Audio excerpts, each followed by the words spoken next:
Thank you. My name is Kevin Simpson, founder of ALOC, or the Association of International Educators and Leaders of Color.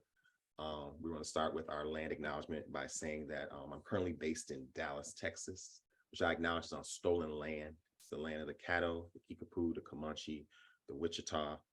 And I say that because in our work, when our sites and organizations are mentioning decolonizing, we need to be thinking about how are we indigenizing the curriculum and the work, and considering the voices and the stories, those that have been erased in certain situations, and how are we making sure that we're consistently, as learners and leaders, bringing in folks who identify as Indigenous into our curriculum, into our schools, so that folks know that Indigenous folks still exist, their stories matter. And we also at ALOC know that it's beyond words, that our actions need to align. We have a document called Beyond Land Acknowledgement, which shares that information about what we're doing beyond saying just a statement. A little bit about us. Our big three focus on advocacy, learning, and research. We're excited for this first in a series of ongoing talks hosted by our new, really not new, about almost a year now, y'all. Look, Cynthia, just working behind the scenes, by the Ethics and Restorative Justice Council, entitled Using Your Voice for Change.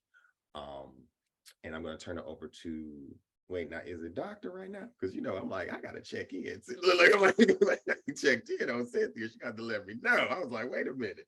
But just to give you a little bit of background of who we are. This advisory council is committed to organizing and supporting communities of educators who strive to disrupt the inequitable systems within which we live. We're dedicated to providing systematically marginalized folks a space to have salient, difficult, and fruitful conversations while building skills for self-advocacy, healing, and community care. We prioritize the co-construction of collective knowledge and strive to serve our community by centering culturally diverse ways of knowing, doing, and understanding. I'll turn it over to Cynthia, and then we're going to do introductions. Thank you all. Good morning, afternoon, and evening, everyone. I am Cynthia Roberson. I will be facilitating the conversation today, and we are calling it a conversation because it is just that.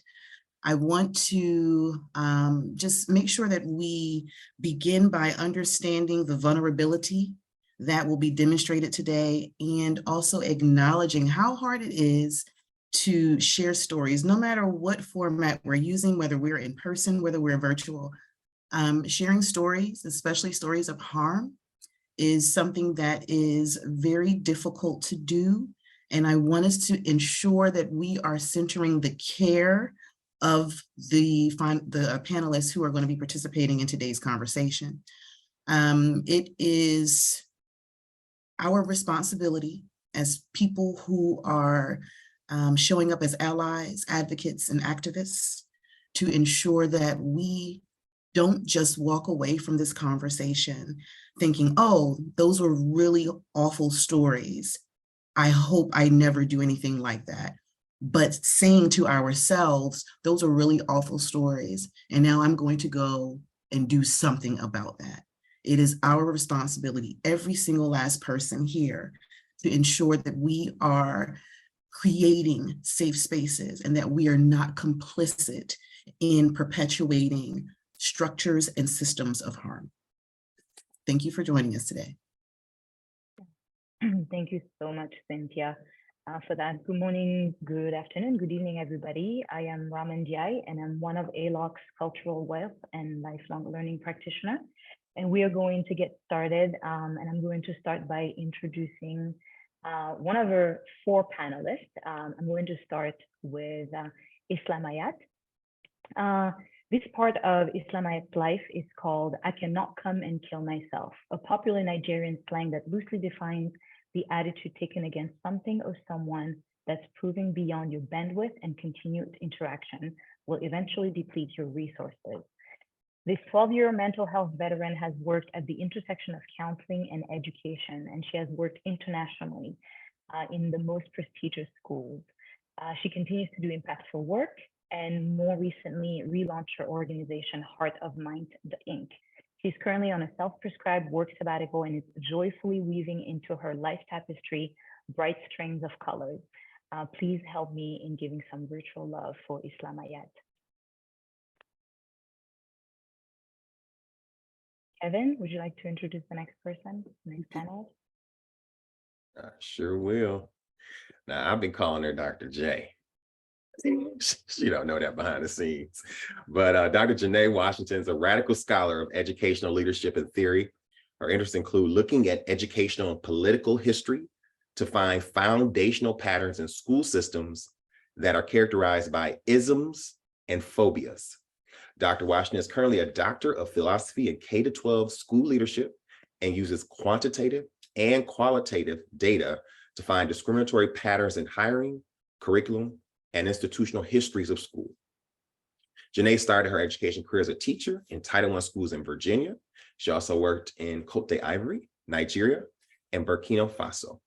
Her goals are to dismantle systems of oppression for students worldwide and create opportunities for educational leaders to learn how to live and lead in a world that is diverse. Let's get some virtual love to Dr. J or Dr. Washington. Nayon? Thank you. Thank you, Kevin. Hi, my name is Nayon Kim Weaver. My pronouns are they, she. I'm also a cultural wealth and lifelong learning practitioner with the ALOC. I would love to introduce Tamla Williams. Tamla Williams is a passionate, experienced, and progressive educator. Her hobbies are reading, cooking, skating, and coloring. She has over 15 years in the field of education, which includes 5 years in the international sector. She holds a career in education. Her career began in Title I schools in Memphis, Tennessee. While working for the school system and human resources, she noticed a disproportionate number of Black and brown children, especially Black boys, being labeled and placed in special education. One of her own sons was being labeled, but when she pushed for answers, he was found that he was bored and simply needed enrichment. It was then that she decided to go back to school and become a teacher to advocate for the children that were being placed aside, as well as educate parents on their rights and how to effectively advocate for their children. After being an educator in predominantly underfunded and underserved schools for 10 years, Tamla decided to teach abroad. This expanded her perspective on the necessity of a more compassionate and just world. She quickly learned that injustices and biases were a common thread among many schools. Due to that fact, she now continues her charge for equity in a different form. She now facilitates students learning to think critically, analyze data, and advocate for social justice while promoting diversity and inclusiveness. Her goals are to continue to grow as an internationally minded educator and in the near future leader who will facilitate restorative conversations that affect lasting change to proactively dismantle systemic oppression. Thank you so much for being here, Tamla. Virtual love for you. Okay, And thank you first, so much. Thank you, Nayon. And finally, we are going to introduce Chris Green. Christopher Clyde Green is an educator, facilitator, author, accreditator for CIS and DIB. He's also an MHPSS facilitator with the World Health Organization. Christopher is from British Jamaican origins and grew up in the melting pot of London. This context and his global teaching journey have had a positive impression on his worldview. He has recently co-authored a collaborative project of All of Us published by HarperCollins, which reflects these ideas. He read English in London, RHUL, education at the University of Cambridge, and has a graduate certificate on leadership principle from Harvard. He's a proponent for equity pedagogy, fostering creativity in EdTech, and advocates for well-being initiatives as paramount for successful learning environment.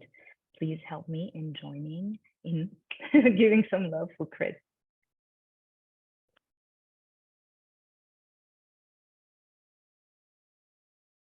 Cynthia? Okay, so we're going to go ahead and get into this. I've introduced myself as much as I'm going to introduce myself. I feel like I'm familiar with many of you are familiar with me. We are going to center the voices of our 4 panelists only. If you need to know anything about me, my name is Cynthia Roberson, and you can go on LinkedIn and you can see all of that stuff there. I'm not going to take up any time with details about myself. So what I would like to do is I would like to start the conversation by allowing our panelists the opportunity to share their stories with us. And so what we'll do is we'll take turns for each one, sharing for about 2.5 minutes. their stories, and then we'll move into me just kind of teasing out using some questions based on what they've shared. Okay, so we will start. Is there anyone who would like to volunteer to start sharing their story? You guys gonna make me do this? You're really gonna make me, you'll make me choose. You're gonna make me choose. Okay, let's start with Tamla. You made me choose. So I got the short stick. Well, as stated in my bio, I have been in education for over 15 years, 5 of them in international schools. I have experienced quite a bit. My first stint was in the Middle East, and there it was classism, but I knew that going in. I also went to Egypt. There it was sexism, and I knew that going in. Now I'm in Africa, and I thought that I had hit the jackpot, like finally, my place, my home. There's no way I'm going to experience any of those things on the continent. However, it was a rude awakening. Sickening is the only word that I can actually think of. And I'm sorry, I'm probably going to get really emotional because It's okay. We're my holding space time for you. here, my time here has been horrible. There's no other way to express it. Before experiencing things myself, I saw a lot of injustices. And everything was fine until I began to speak up. Then it became, everything I said was labeled as a microaggression, which for me was hard because I never want to be seen as the angry Black woman. However, I'm going to call you in. It's not always about calling out. I try to call in and have conversations and restorative conversations, because in my mind, you can't possibly know what you're doing. You can't be this detrimental to an entire race, an entire culture, and not know it.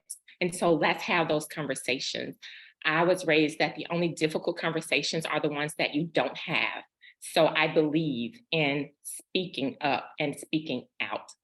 But that was met with so much adversity. It affected me mentally and physically. I literally passed out at work because my body just shut down. I'm sorry. Don't apologize. Please don't apologize. You're fine.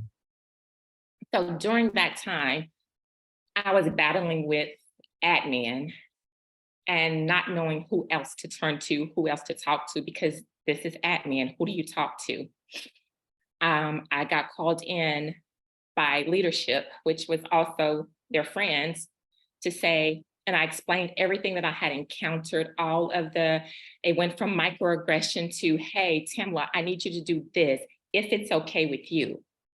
And it's like, the more that happened, I did become angry. And I said, you know what? What's okay with me is if you don't talk to me for the remainder of the school year. That's actually what would be okay with me. So then I get called into a meeting that says, hey, you know what? It's okay if you don't finish your contract. Don't feel compelled to finish your contract. And it's like, how dare you? I just told you everything that I've been going through as a new hire in a new country, as a Black person. I'm telling you everything that I'm seeing, and not just telling, but giving dates, times, information, emails. You got receipts. This stuff is really happening. And the real gut punch was, I wanted this school so badly. I interviewed for this school 4 times before actually getting it. This was my dream school. So to get here and to experience these things, I have no words to explain it. On top of that, as I said, it affected my health. So I passed out at work. I got sick. I missed a month of work. 6 days were unpaid. I got docked $2,000 for 6 days.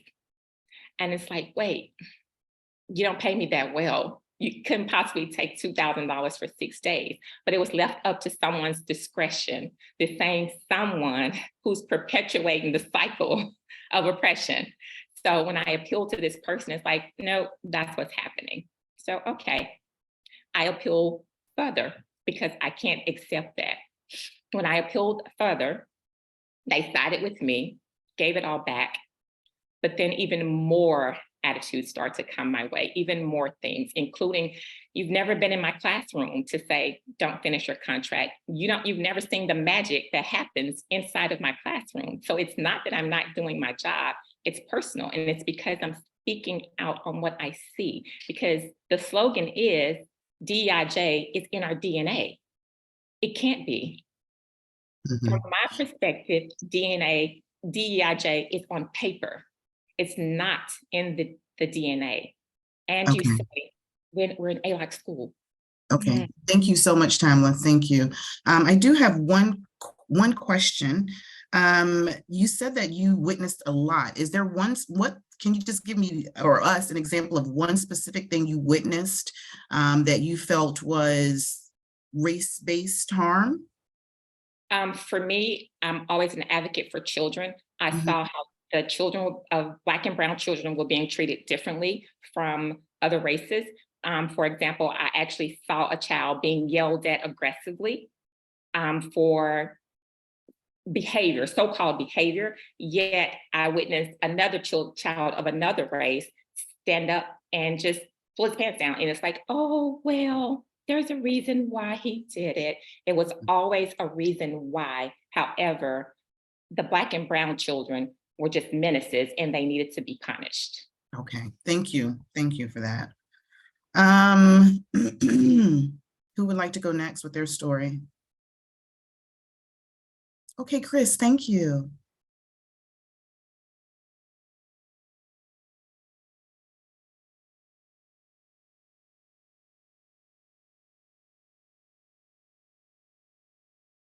Yeah. Hello, everyone. Sorry about that. I'm on mute. Hi. So I'd like to start my story actually at the very beginning of me being at school. Just remember Pretty you had much. 2 minutes and 30 seconds. Okay. Yeah, for sure. So I grew up in London, as I said, and I went to a prestigious school, which was basically surrounded by elitism, prejudice, and locker room talk that was normalized by peers around me, teachers and other parents, and probably myself. And so I never really had anyone calling me out on this sort of thing or telling me that, that needs to be seen as wrong. And obviously then I went off to very prestigious universities, and again, surrounded by the same types of people. And then I moved on to a school in London, another good school. And I remember having an interview, and the interviewer seeing my CV and then seeing my face. And I don't know if how many of you have been in that situation. And that was when it was really kind of clicking in a little bit. And in all the schools I've taught at, I've been the only one or two men of color. And that didn't really faze me until I had these like slight flashes of ignorance here and there. For instance, I had a story that was being recounted in front of me about Ghanaian children in London by a teacher in an international school. And he decided to use me as a prop in his story and decided to say that parents of Ghanaian heritage used to slap their kids, and he put his hand over my head to mimic the slapping. He touched my person, which is a really random thing to do. I called that out, and he went on a sabbatical. And then I went to another good school along the way. My background was met with joy, and my face was sometimes met with anxiety from parents and other stakeholders. And then I also took on the role of being an EDI lead, which I thought was obviously a brilliant thing to do. And I think it's obviously a necessary thing to do in the world that we're living in. But it felt like it was a kind of for this place, a little bit of a veneer thing, a little bit of a thing just for the unique selling product or for the glossy prospectus. And so when I started speaking up and speaking out, it led to some micromanaging. It led to putting me in different places. It led to monitoring me, and it led to some complaints here and there. And I just thought that was very interesting, seeing how suddenly, when there was a voice coming out that they didn't want to fit in and that didn't fit the narrative, then I was quote unquote not part of the community in a sense, and I was phased out pretty much. And now I'm in a happy place. But it was very crafty and very sneaky in how it was done, and it's all because they wanted the EDI role to be something that was superficial, and I wanted it to be something that was integral. And I think that many people have had that story. And that's me. That was my 2 minutes. Yeah. So Chris, can I ask, this last experience, are you saying that it happened specifically at an international school? Yeah, for sure. I have the one where I got hit over the head and I was the prop was in an international school, which I'm not going to name. And then the next one, you can all look at my LinkedIn's to find out where I went. And then the second one, it was basically at an international school or a Swiss school that has international students. I mean, so we're talking about this sort of indoctrination station. But that's all I'm saying. I'll stop there. Okay, thank you, Chris. Janae or Islamiyat? I'll go next. Thank you. So similar to everyone else, my story incorporates a lot of those factors. I am a Nigerian-born woman, and I was very excited to go back to Nigeria. I had strategically planned to be at this space literally for about 2-3 years. And I finally got there, and it was nothing like I would have ever in my wildest imagination imagined. The culture was so toxic and it was so chaotic, right? I mean, literally from the time I landed, I started to see signs. I was there for a year. I am a trained mental health counselor. I didn't need to be there longer. You don't have to tell me twice. I saw the signs and I exited, but not before. I really tried because I wanted to be there. It was living there was amazing. My social life was amazing, but physically my health started to deteriorate because it was, just I've never been so physically ill as I was in those few months that I was there. I was in the hospital every other week. And I am healthy. I was one of those people that bragged about never taking a sick day. And so that was the biggest concern for me, was how it was affecting my health. My mental, I was not myself. I am not an extroverted person, and I found myself needing to go out. I needed to escape that culture, that situation, that physical environment, just to stay sane. I saw all the isms, the racism, the discrimination, the sexism, even the ageism. For me, as a Nigerian woman going back to Nigeria after years of planning at the ideal school and being met with that, I remember I sat in my office. The principal came in one day and I cried. And I said, in my own country, and I just kept saying, in my own country, these people are lying and nobody's doing anything. And that was the biggest, I think that broke me a little bit, to experience that in your own country where you willingly went back to make an impact and to be met with racism and discrimination. I kid you not, that harkened back to the 70s, even the physical layout of the space and what the Nigerians were doing versus the expats. And it looked like it felt very much like you were on a plantation. Mm-hmm. And can you give us some specific examples of what you experienced? For me personally, this happened later on in the year. There was a very popular individual, a staff member at the school that dealt a lot with students with extracurricular activities. And he, at the end of the year, proceeded to engage a student that was unhappy with me because of me doing my job And the student was not happy with me, and he made a joke, and the adult in the room, there were two adults in the room, one of the adults proceeded to engage with him and go on making jokes with a student in front of other students about me. And Now, do you know what the joke was, or you don't know what the joke was?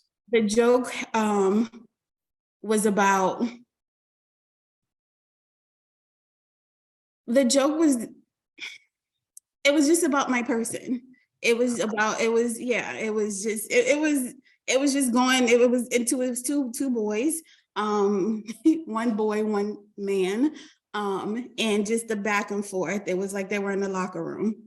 And there was another person, was another adult in the room that was so shocked. And by the time she, got back to it, she stopped it. And she was the one that actually let me know and made a report, and nothing happened. So I mean, that was just part of many things. It was, anyways, my experience. I'm sure we'll get into more. My experience highlighted a couple of things for me. Acting early. So not waiting for harm to be continuously done to you, to be continuously done before you do something. Acting early, parent and community education, because that was a big part of the problem. The school was swayed to meet the uneducated needs of the parents in the community, without realizing it's our job as educators to educate these people on these matters, not the other way around. Competent leadership. Okay. Thank you. Thank you so much. Okay, Janae. Thank you everyone for sharing your stories. So mine begins, I've only taught in Africa. I love Africa. It's the most beautiful place I've been. Similar to everyone else, when I got to Africa, I thought that it would be a little calmer than what I've experienced in America.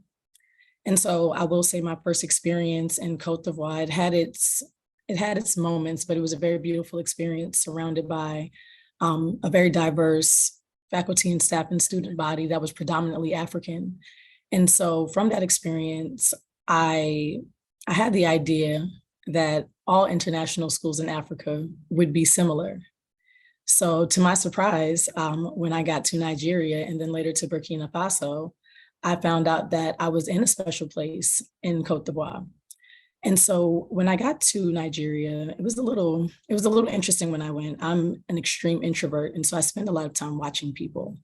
And so I noticed within the first 2 weeks that it was going to be a time. And so over the course of the school year, I experienced things. I applied for leadership positions, and I was told that I had too strong of a personality. I was too assertive, and they needed someone that was more motherly. I was sexually battered by another colleague, and they lied and said that he had a family emergency and had to go home after I reported him. I was told by another teacher that worked at the school that people from Africa and South America, or people of African descent, were the whores of Europe. I also, when people found out the expertise that I had, I willingly share whatever I know, because I feel like whatever I have is a gift from God. But what I discovered is that when I wouldn't share to benefit other people who had gotten to these positions, that after that, I was harassed. I was asked what I could do for the school, even though I was told I was not experienced. I was actually told by the director that when I didn't get that job, that I need to focus on being a woman and not on being Black. So there were a lot of things. And so for me, I've watched long enough. And when I've decided that I'm no longer going to be there, you're going to feel everything that's going to come with it. And so I knew I wasn't coming back. And we actually got interrupted by the pandemic. And so I had the opportunity to see over the course of those months how they strategically tried to get me out of the building. But when I saw what was happening, I went ahead and I did everything I needed to do to document everything that I needed later on. I am a person, I will speak, I will call names, I will do a lot of that, because those people can't say anything to me because we know exactly what happened. And I actually just got back from Burkina Faso in June. And I was interviewed to be the assistant principal of the lower school. And I was told they went with a candidate that was going to stay in the country longer, which I thought was odd. But again, I'm just going to watch you.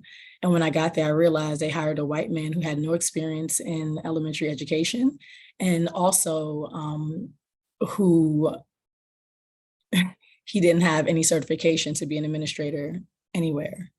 And so once I got to the school, I found a lot of illegal things, not providing us with visas, having people try to change my name when I got there to make it more comfortable for them to say, and seeing how they treated the people, the Burkina Faso people, even the Nigerian people when I was in Nigeria.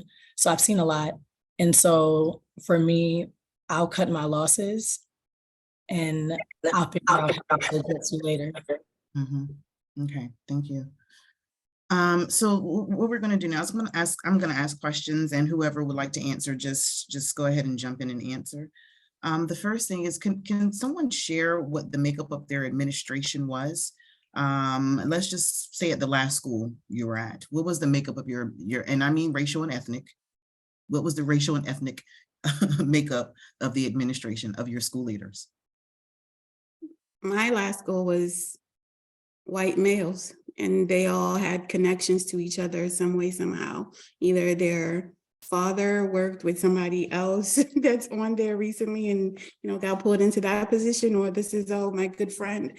We go drinking together all the time. He's a great guy, but is he competent? And there was one white woman. Thank you. Anyone else want to jump in? Excuse me, my admin was 2 white women, and then the third was the husband of one of the white women. White also. My last school I was at was there's also a few layers though as well. There's also like the fact that there's difference between francophone and anglophone, but they were basically all white guys and one francophone woman. And in my school before that, there was all the heads were white guys. Yeah, but I don't know what ethnicity they were per se. Okay.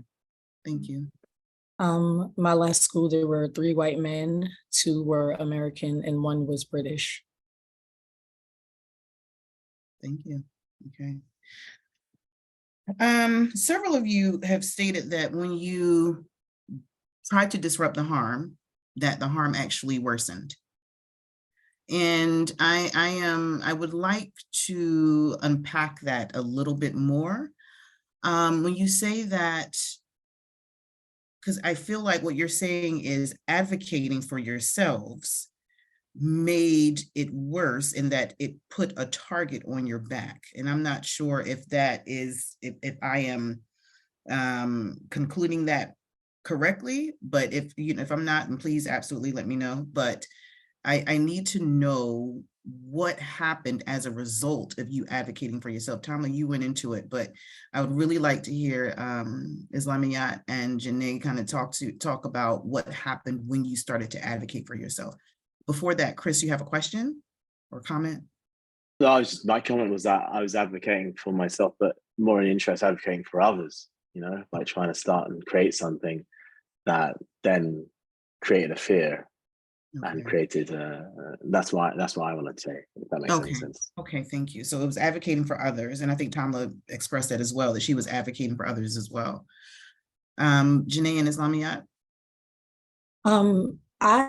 I'll actually say this. I don't know if I was advocating for myself more than I was protecting myself. Okay. And so for me, protecting myself, I guess, can be a form of advocacy, but when I try to protect myself, the attacks, and especially if you're strong, then the attacks continue. They continue until it turns personal, to where they try to break you as a person. And so I don't know for me if it was advocacy, but it came after me trying to close in and protect myself from the harm that was being caused. Yeah, for me, because I worked as a counselor, I saw a lot of things. I saw a lot of inequities, and it started with that. It started with it wasn't even, I didn't even realize the, you know, the fullness of what was going on, the extent until later, but it definitely just started with, oh, you know, as a counselor, I don't feel comfortable doing that. Maybe we should explore doing this a little bit more equitable. And it's like, you know, I get pushed back and it's just do what we say, just do what we say. But then I have to do it, not you. So that falls back on me. So the pushback started there where it was pushing for equity where it was needed. And then I had people tell me, hey, you know, maybe don't say so much. You know, we would be participating on, I remember it was a PD about wellness. And I made some points. I was like, well, you know, maybe we should consider this. This is what I've noticed. And it was a weird, nobody said anything, but then hushed voices. Oh my God, I'm so glad you said that. I would never say it. Well, and I was like, oh, am I putting a target on my back by doing, and these things that just come naturally to me as a counselor. So it didn't start out that way, but it definitely ended up with me protecting myself, because then when I realized what was happening, it was like, oh, now I have to play defense. Yeah. Have all of you been accused of having too strong of personalities? It's funny because I'm very quiet. I am an absolute introvert, and because things were so chaotic, I came in and tried to do the job, but that was then seen as, you're not, you know, maybe you should have lunch with people more. Maybe you should sit down more. You know, maybe you should, you know, let people get to know you more. And I was like, but it's so much work to do. It's so much to be done. And yeah, and then it started to make sense, but too strong, I think. No, not that directly, but definitely be more friendly. More friendly. More friendly. I think it depends on the culture of the school as well and the people you're with, because there are some schools that try and encourage you to have a voice to speak up, but they don't need to speak up in line with what they want on their narrative. And then when that kind of thing goes a little bit awry, like for instance, there was a boy who was treated in a homophobic manner, and I spoke up for him during a teachers' meeting. And there was another boy who I spoke up for when he was racially bullied, and there was a different handling of the situation. I didn't say this shouldn't happen. No. I said, why is there a difference here? You know, just a simple question like that. But then because you sometimes have, you know, managers are human beings, and some of them are fragile, and I've also led teams as well, that can get someone's back up because they think it's an attack on them. So instead of thinking about, oh, how can we work on this together, some people come with their teeth out and their claws ready to go at you. I've never felt that I've had a quiet voice, but I've felt that through writing and through process and patience. It's a lot better than through shouting and things like this. I mean, I've always been quite philosophical in that sense, but I feel that when you sometimes do, I think sometimes when you do have, when they haven't met people like me before, like, you know, on one side of things, they're like, oh, it's an intelligent Black man. Wow. Like, you know, wow. He's got degrees from here. Like, that's already and very good to show people. But when you're actually utilizing that intelligence, that might be contrarian against their point of view, it's like, whoa, what is going on? You stay in your lane. And I've seen that so many times in my life. And you just either, you pick your battles, you choose if this is worth it or not. I chose that one battle that I had recently wasn't worth it, and now I'm happily somewhere else.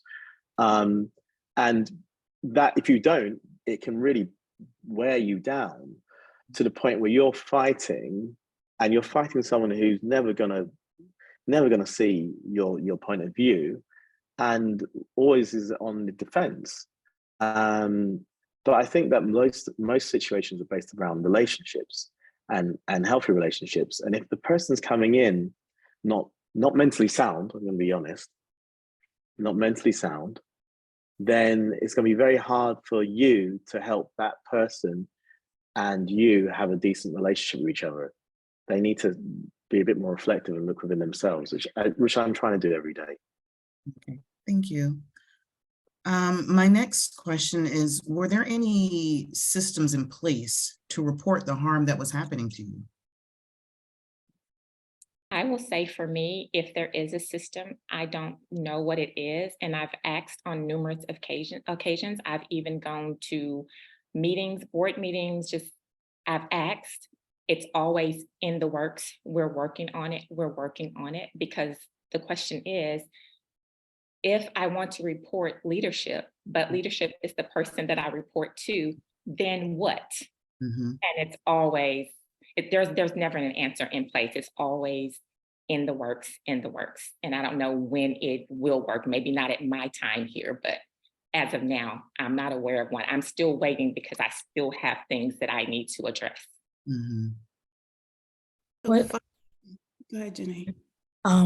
No, I agree. There's nothing there, but what I did find that if there's a matter of sexism, then there's rules and there's systems in place. If it's a matter of abuse or physical abuse, there are things in place. When it's a matter of race, there's nothing in place. Because as long as we can pretend that it's not a real thing, no one ever wants to qualify or quantify an experience of racism. And so even when you bring it up, it's your perspective. And so there's nothing in place that protects you from that. That's what I found. Mhm. I was gonna say, following the Black Lives Movements, protests, and even after COVID, there's always a statement, there's always a process, but it was very performative. It was where, there, and especially when you're at a smaller school, where the boundaries are blurred beyond professional standards. It doesn't go anywhere. So you can, but what you're essentially doing is putting a target on your back when you report, and you're just making, so this is what people tend to do. Everybody stays in their own silo. And that's what I kept trying to tell the superintendent, like, this is a very unhealthy environment and an ineffective environment for the students. Because I would always take it back to, we're here for the students.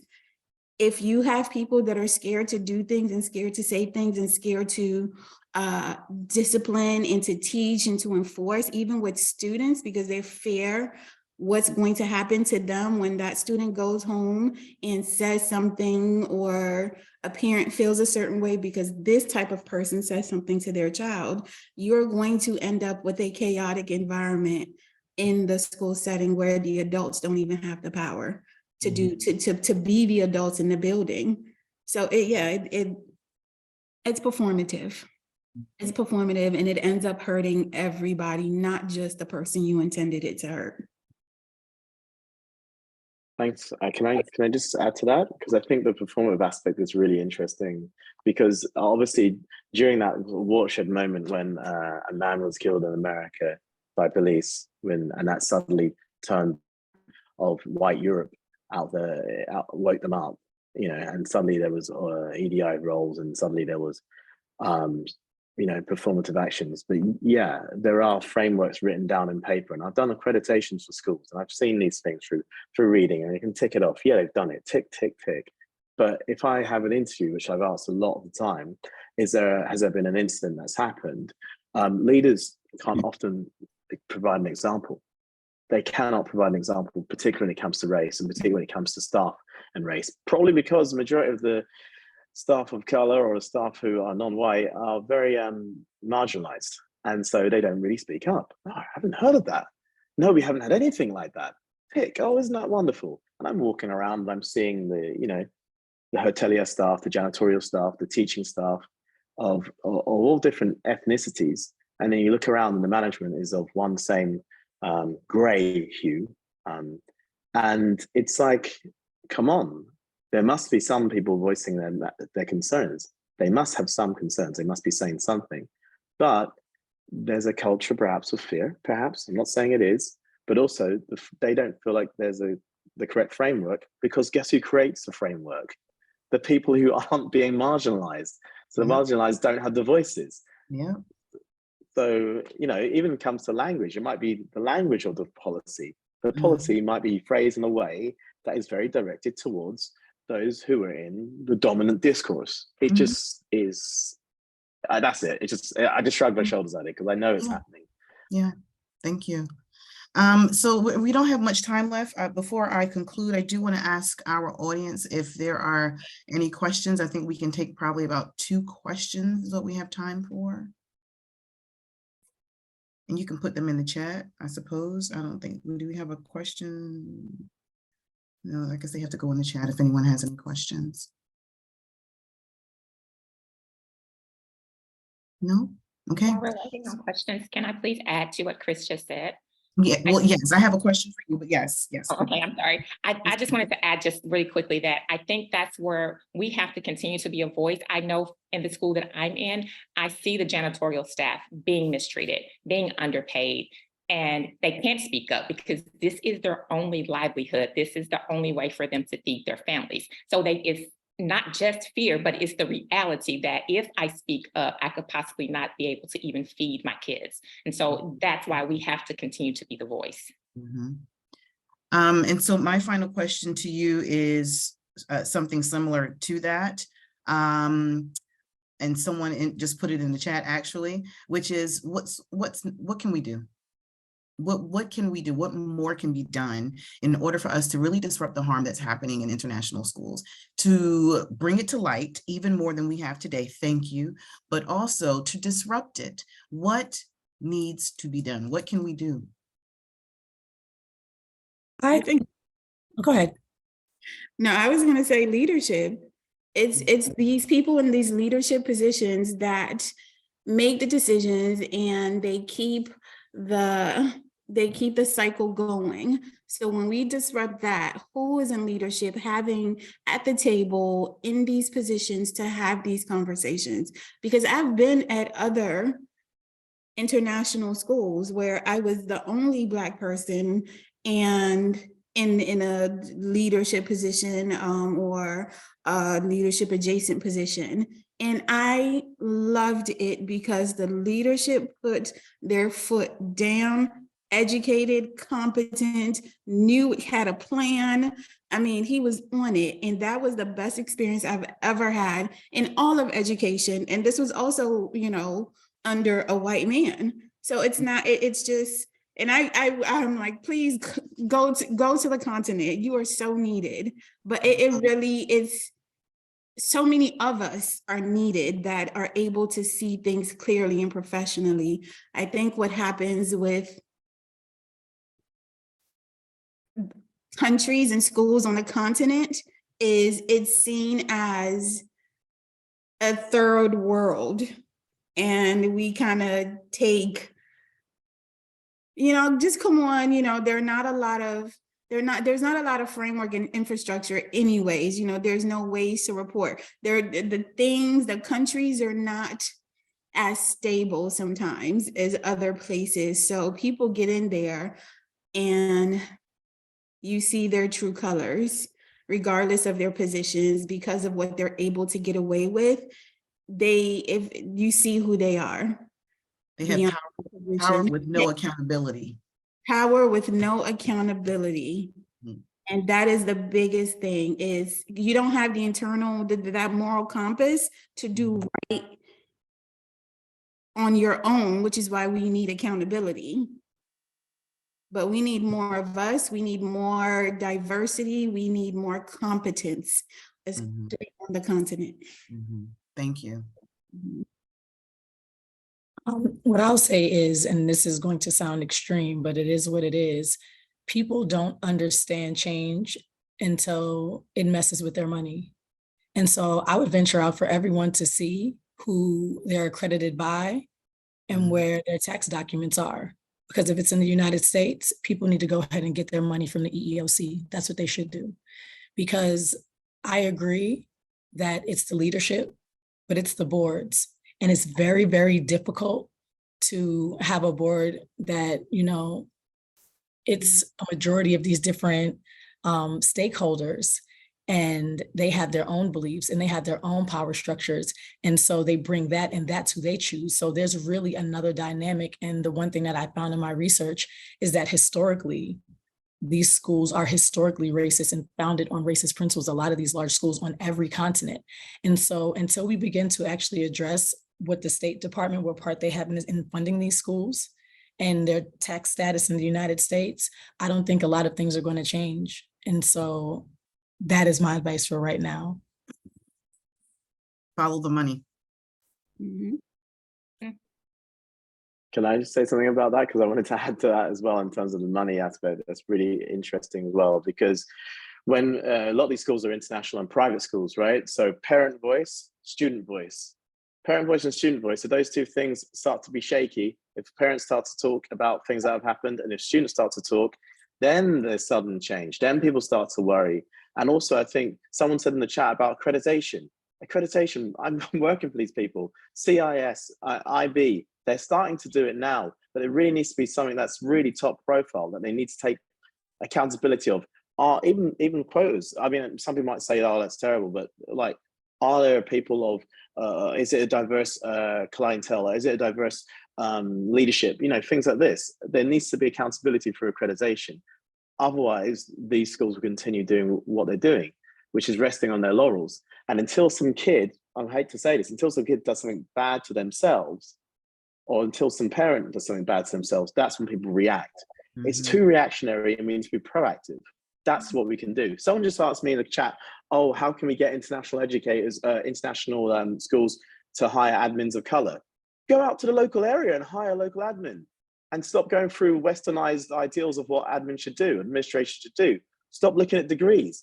People are capable. Look at the people in front of you, and then you'll get the hires. That's all I have to say. Sorry. No, don't apologize. Please don't apologize. Thank you. I talk too much. That's the problem. Not at all. Not at all.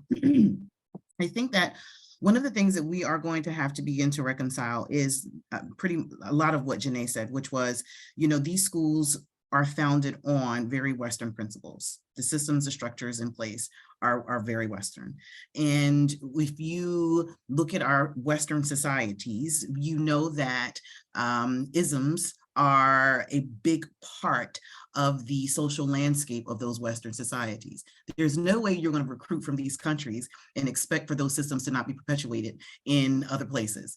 Like it would not make any sense whatsoever to even believe that that's possible. So when we're talking about global citizenship, when we're talking about international mindedness, when we're talking about, you know, curating or nurturing students to go out and be these beacons of peace and world peace and disrupting systems of harm and inequities, do the people who teach them do that? And if the people who teach them don't do that, then how can you expect those children to do that? So we're really going to have to begin to have a very critical look at international schools and whether or not they're doing what they say they want to do, because there is absolutely a misalignment. I think that today's conversation is just the beginning. Many of you know that my doctoral research is rooted in collecting stories. These stories aren't stories that are part of my doctoral research. And so that means that there are other voices that have had similar experiences in international schools. This is a systemic problem. And I don't know what else we're going to have to do in order for that systemic problem to be looked at under a microscope very closely and begin to change some systems. But what I know is I am committed to doing it and being a part of it, because I'm not going to be complicit in the perpetuation of harm. So I hope that all of you will join these conversations. This is just the first one. We're going to have 3 different conversations. And I really and truly hope that you begin to go back into your own organizations and look at the systems and structures in place and see where harm is being created. If you don't have reporting mechanisms for people who are being harmed, please create those reporting mechanisms because they are critically important, but not just create the reporting mechanisms, make sure you create the repercussions that go along with that as well, because no one should be allowed to continue to harm anyone in these schools, especially because of a race difference, gender difference, ability difference. Like, are we not supposed to be better than that in 2023? I hope that if you have any questions, I know that some people have some hands raised, that you ask those questions when we have the next conversation. We don't have time for any more questions right now, but I do want to take this time and I want everyone to join me in thanking our panelists, their bravery, their courage, their vulnerability. You have been absolutely amazing. So let's please just show them some love, send them some messages of support. Just know that we are here for you, and whatever we can do to help amplify your voices and disrupt the harm that has happened, is happening, let us know. We're here for you. Yeah, I'm here for you all too. Thank you so much. That was really, really cool. Definitely back for more. Thank you. Thank you. Thank you. You guys. Okay. Kevin, Rama, or Nayang, do you have any last comments? No? All right. All right. Thank you for sharing for 1 hour of your Saturday with us. We'll meet back here in a couple of months for part 2 of this series, because it is a series, and we'll dig into the harm that's happening in international schools a little further. Have a great weekend. Thank you, everybody, for coming. Thank you, everyone. Cheers.